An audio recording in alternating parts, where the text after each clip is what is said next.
Okay hello दोस्तों, कैसे हो? बढ़िया होंगे। आज का ना वीडियो लेकर भाई सुपर थर्सडे के आपके दूसरे एपिसोड में आपका स्वागत है। वैसे फ्राइडे के दिन आ रहा है। कभी कभी ऐसा वियर्ड चीज़ हो जाती है क्योंकि अभी नेटफ्लिक्स वाली रॉ हुई ना, तो उसके बाद बताने के लिए चीज़ें इतनी सारी थी कि वो थर्सडे भी उसमें लग गया। लेकिन कोई बात नहीं भाई, आज हम लोग आ गए हैं 2024 के top 10 movements, unforgettable movements, surprising movement, सबके बारे में बात करने वाले हैं। तो आपको कुछ नहीं करना है, देखना है वीडियो को लास्ट तक।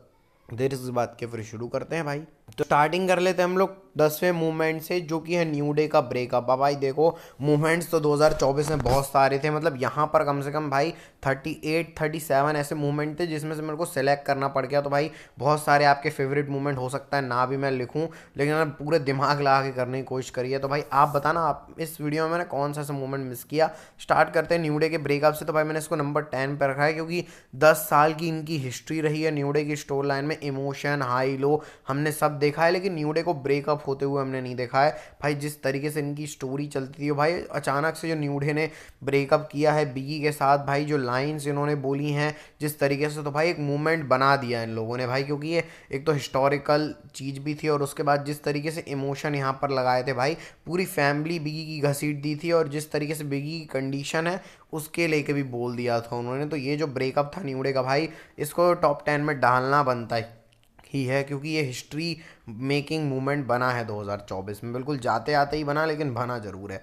अब बात करते हैं 9वें मूवमेंट की। तो ये है ओजी ब्लड लाइन का रियूनियन। अब इसको मैंने 9वें नंबर पे रखा है क्योंकि भाई अब और भी इससे खतरनाक मूवमेंट हुए, लेकिन ये भी एक मूवमेंट है भाई, जब Roman rings, Jimmy Uso, Jey Uso और सैमी जेन चारों ने वी द वंस वाला साइन स्मैकडाउन में दिखाया था भाई। कि पहले रोमन और उसका जे जिमी मिले, फिर उसके बाद सैमी जेन ने भी उनको जो ज्वाइन किया भाई, वो एक तगड़ा मूवमेंट था। जहाँ पर सैमी जेन ने पूरी अपनी लॉयल्टी दिखाने की कोशिश करी रोमन रिंग्स को क्राउन जूल वाले टाइम में भी, फिर उसके बाद रोमन रिंग्स ने वहाँ पर यकीन किया सैमी जेन का। तो इन चारों की भाई हिस्ट्री 2022 में जो सैमी ऊसो वाली चीज़ें आई थी, फिर वहाँ से रोमन रिंग्स, सैमी जेन, इन सबको साथ में देखना अपने आप में ही एक बड़ा मूवमेंट था भाई। तो इसको तो रखना बनता ही था।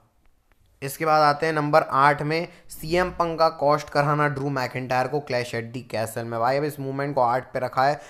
क्यों भाई? क्योंकि इसमें मतलब थोड़ा सा एक्सपेक्टेड भी था, लेकिन ये चीज़ हो गई भाई। Clash at the castle, Scotland, Drew McIntyre का होम टाउन। वहाँ पर ड्रू मैकिंटायर फेवरेट थे जीतने के लिए, और भाई उनका सपना भी था वर्ल्ड चैम्पियन बनने का। तो वो जो सपना था वो अपनी कंट्री में ड्रू मैकिंटायर करेंगे, ऐसे हम लोग एक्सपेक्ट कर रहे थे। मेरे को लग रहा था सीएम पंक आएंगे इंटरप्ट करने, लेकिन उसके बाद भी ड्रू मैकिंटायर जीत जाएंगे। लेकिन सीएम पंक आए, उन्होंने मामला ख़राब किया ड्रू मैकिंटायर का, और सीएम पंक जीत हरा दिए ड्रू मैकिंटायर को, और डेमन प्रीस्ट की विक्ट्री थी भाई। जो लो ब्लो मारा था सीएम पंक ने ड्रू मैकिंटायर को, मतलब वो एक मेमोरेबल मोमेंट था भाई। कि क्लैश एट द कैसल में ये चीज़ हो गई ड्रू मैकिंटायर के साथ, क्योंकि उनका सपना था वर्ल्ड चैम्पियन बनना, वो भी वो अचीव नहीं कर पाया। और फिर जो ये स्टोरी ने पेस पकड़ी थी ड्रू मैकिंटायर और सीएम पंक की, तो ये यही जो मूवमेंट है वहीं से आया था। चलो रेसलमेनिया वाला भी एक बार ही को ले ले, लेकिन उससे भी बड़ा मूवमेंट था। और जो पीक आया ना ड्रू मैकिंटायर और सीएम पंक की स्टोरी में, वो इसी मूवमेंट के कारण आया था। तो इसलिए नंबर 8 की पोजीशन इसे मिलती है।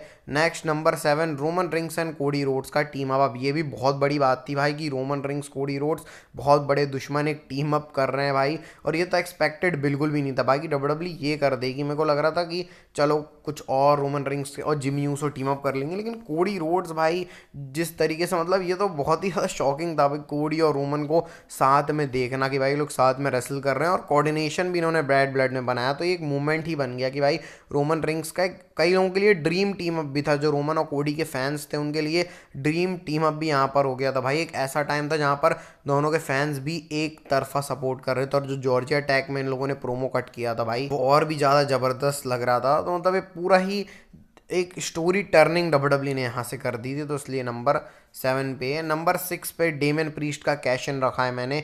डेमन प्रीस्ट का कैश इन तो भाई प्रॉपर अनएक्सपेक्टेड था, बिल्कुल 1% भी एक्सपेक्ट नहीं किया गया था कि भाई रेसलमेनिया में डेमियन प्रीस्ट कैश इन करने वाले हैं। सबसे पहले तो सीएम पंक ने जो ड्रू मैकिंटायर के साथ कांड किया, फिर उसका जिस तरीके से डेमन प्रीस्ट का थीम सॉन्ग प्ले हुआ और जो उन्होंने सेलिब्रेट किया, मतलब भाई ये तो मतलब ऐसा मेरे को मतलब पूरी मजाक ही बना दिया था जो लोगों ने मनी इन द बैंक का, उनको जो मुंह पे रिप्लाई मारा है डेमी प्रीस्ट और डब्ल्यूडब्ल्यूई ने, उसको देख के अच्छा लगा, क्योंकि बहुत क्रिटिसाइज कर रहे थे लोग इस मनी इन द बैंक को कि भाई डेम प्रीस्ट कर क्या रहा है अभी तक मनी इन द बैंक रख के, फिर जो अचानक से कैश इन कर लिया डेम प्रीस्ट ने, तो ये बहुत ही ज़्यादा इंप्रेसिव लगा था। और मैं बोलूँगा रेसलमेनिया का सबसे ज़्यादा शॉकिंग मोमेंट भी मैं ऐसे बोल सकता हूँ, एक मेमोरेबल होता है ना और एक शॉकिंग होता है, तो ये शॉकिंग बहुत ज़्यादा था कि भाई डेम प्रीस्ट अचानक से आके जीत गए, मतलब समझ में नहीं आया भाई वो चीज़, लेकिन जो भी है अच्छा लगा था देख के डेम प्रीस्ट को जीतते हुए।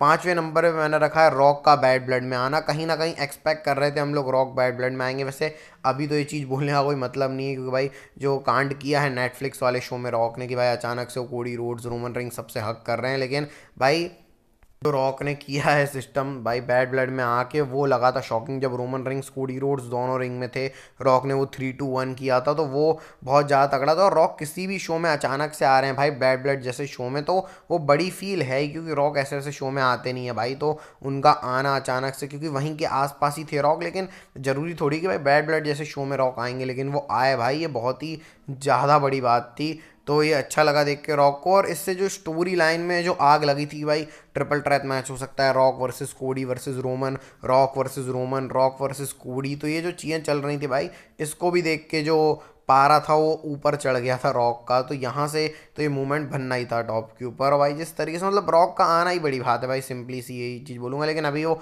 एप्लीकेबल होती नहीं होगी, पता नहीं भाई अभी रॉक ने आके क्या कर दे, फिर से वो शिफ्ट आ गया है एक स्टोरी में, लेकिन उस समय तो भाई बहुत सारे सिनेरियोज बने थे, वीडियो बनानी पड़ गई थी भाई मेरे को अलग से इस चीज़ के ऊपर। नंबर 4 पे मैंने रखा है जॉन सीना का वो जो मनी इन द बैंक के अंदर रिटायरमेंट वाला जो चीज़ थी वो, क्योंकि मनी इन द बैंक में भी हम लोग जॉन सीना को एक्सपेक्ट नहीं कर रहे थे, ये मैं बोलूँगा भाई ये बहुत पूरे साल का सबसे शॉकिंग मोमेंट में से हो सकता है, क्योंकि भाई जॉन सीना ने यहाँ पर रिटायरमेंट अपना अनाउंस किया था कि भाई मेरे को रेसलिंग करते हुए टाइम हो चुका है और मेरा एक रिटायरमेंट टूर जो है वो 2025 में स्टार्ट होने वाला है। तो ऐसे जॉन सीना ने बताया था, जो कि हम लोग बिल्कुल एक्सपेक्ट नहीं कर रहे थे। जॉन सीना के बारे में मैंने आपको बताया था कि जॉन सीना आ सकते हैं, लेकिन भाई जॉन सीना आके अपना रिटायरमेंट ही सीधा अनाउंस कर देंगे, ये एक्सपेक्टेड बिल्कुल भी नहीं था। और इसको देख के मतलब थोड़ा इमोशनल भी लगा, और भाई साथ साथ में शॉकिंग भी लगा कि भाई जॉन सीना अब जाने वाले हैं, उनका रिटायरमेंट टूर वैसे भी स्टार्ट भी हो गया। तो इस तरीके से ये भी एक मूवमेंट डब्ल्यूडब्ल्यूई ने क्रिएट किया भाई 2024 में, और मतलब हाई इमोशन थे इस मूवमेंट के अंदर, इतना मैं कह सकता हूँ। तो चलो भाई अब लोग टॉप 3 में बढ़ते हैं। नंबर 3 पे रोमन रिंग्स का समर स्लैम में रिटर्न करना ओटीसी वाले गिमिक के साथ में। तो भाई ये भी एक मोमेंट था जब रोमन रिंग्स का नया वाला थीम सॉन्ग बजा था भाई, तो मैं तो खड़ा ही हो गया था इस मोमेंट को देख के, जबकि हम लोग एक्सपेक्ट कर रहे थे रोमन रिंग्स को, लेकिन फिर भी भाई जिस तरीके से रोमन रिंग्स आए थे बैड ब्लड में, कोडी रोड्स और रोमन रिंग्स का फेस ऑफ, फिर सुपरमैन पंच और स्पीयर मार के रोमन रिंग्स ने हराया था, मतलब हरवाने में मदद करी थी सोलो सिकोवा को, तो भाई वो मजेदार चीज़ ही थी देख के हिसाब से था। फिर वो रोमन और सोलो का जो सागा है वो भी स्टार्ट हुआ था इसके बाद से, तो भाई मेमोरेबल तो चीज़ थी, क्योंकि समर स्लैम में हम लोग एक्सपेक्ट नहीं कर रहे थे रोमन रिंग्स को, और वो आए भाई, तो देख के तो अच्छा लगा था रोमन रिंग्स को, फ्रेश वाइब भी आना शुरू हुई थी उसके बाद। नंबर 2 पे रखा है रॉक का कोडी रोड्स को झापड़ मारना भाई, जो ये रेसलमेनिया 40 का किक ऑफ किया था डब्ल्यूडब्ल्यूई में, जिसमें पहली बार हमने बहुत सारी चीज़ें देखी, मतलब ये एक लाइन ही मैंने बोल दी, मतलब पूरा जो चीज़ें थी वही कि रॉक ने कोडी रोड्स को झापड़ मारा, फिर रोमन रिंग्स और रॉक का हमको एक अलग ही फ्लेवर देखने को मिला यहाँ से, रोमन वर्सेस कोडी वाला मैच, फिर वो टैग टीम वाला मैच के जो चीज़ें थी वहाँ से हमने लीड करते हुए देखा इन चीज़ों को। तो भाई बहुत सारी चीज़ें शो के अंदर हुई थी, रोमन रिंग्स और रॉक का भरत मिलाप हुआ था, तो भाई ये पूरी जो चीज़ें थी ये सेकंड मूवमेंट था साल का, कि भाई रॉक अब एक्टिवली पार्टिसिपेट करने वाला है, वो कोडी रोड्स के अगेंस्ट से पूरी ब्लड लाइन वाली स्टोरी चला रहा है, तो इसको देखकर वाइब बहुत ही अच्छी आई थी भाई। और याद आ रहा है मैं बहुत शॉक भी हो गया था कि जो रॉक का फाइनल बॉस वाला गिमिक आया था, इसको आप ऐसे ही बोल सकते हो रॉक का फाइनल बॉस वाला गिमिक, तो एक ही साथ इतने सारे इवेंट हुए थे भाई, जिसको देख के अच्छा तो लगा था। अब बात करते हैं नंबर 1 की, जो 2024 का बेस्ट मूवमेंट था वो था कोडी रोड्स की स्टोरी फिनिश होना। देखो भाई ये वाला जो मैच था ये साल का सबसे बढ़िया मैच भी और साल का सबसे बढ़िया मूवमेंट भी था भाई, जिसमें कोडी रोड्स ने अपनी स्टोरी फिनिश की थी, हाई इमोशन, ट्रिपल एज आए थे, रैंडी ऑर्टन और सैमी ज़ेन ने कोडी रोड्स को उठाया था भाई, जो पूरा वाइब आई थी प्रो रेसलिंग की देखने में, तो भाई एक यूनिटी लग रही थी यहाँ से देखकर। और भाई जो जान लगाई थी सारे लोगों ने भाई, जो super powers Undertaker, rock, John Cena, shield वाला सेथ रॉलिंस, तो ये जो पूरा सिनेरियो क्रिएट हुआ था उसका रिजल्ट ये था। तो ये मोमेंट तो है टॉप 1 में डिजर्व करता ही है भाई, जिस तरीके से पूरी एक साल की जो स्टोरी थी कि क्या कोडी रोड्स अपनी स्टोरी फिनिश कर पाएगा या नहीं कर पाएगा, तो उस चीज़ को डब्ल्यूडब्ल्यूई ने यहाँ पर प्रूव किया है, तो इसलिए नंबर 1 मूवमेंट था 2024 24 का। तो भाई इसको नंबर 1 देना बनता ही है। अब आपको पता है बहुत सारे मूवमेंट मैंने नहीं लिए, जैसे डोमिनिक का बिट्रियल करना, फिन बैलर का बिट्रियल करना, वैसे बहुत सारी चीज़, रॉक का रोमन रिंग्स को एक्नॉलेज करना, सारे मूवमेंट मिस हो गए। लेकिन टॉप 10 ये मेरे थे, मैंने जो डिसाइड करके आपको बताया। बाकी आप बताना आपको वीडियो कैसा लगा, अच्छा लगा तो लाइक सब्सक्राइब कर देना भाई, आपका सपोर्ट ही बहुत है, बस कर दिया करो भाई लाइक सब्सक्राइब। मिलता है आपको नेक्स्ट वीडियो में कल स्मैकडाउन के रिव्यू के साथ, और साथ साथ में भाई अगर आपको लगता है कौन सा मूवमेंट छोड़ा है तो कमेंट में बता देना जरूर, अच्छा लगेगा। मिलते हैं आपको कल स्मैकडाउन के रिव्यू के साथ। Bye bye, take care.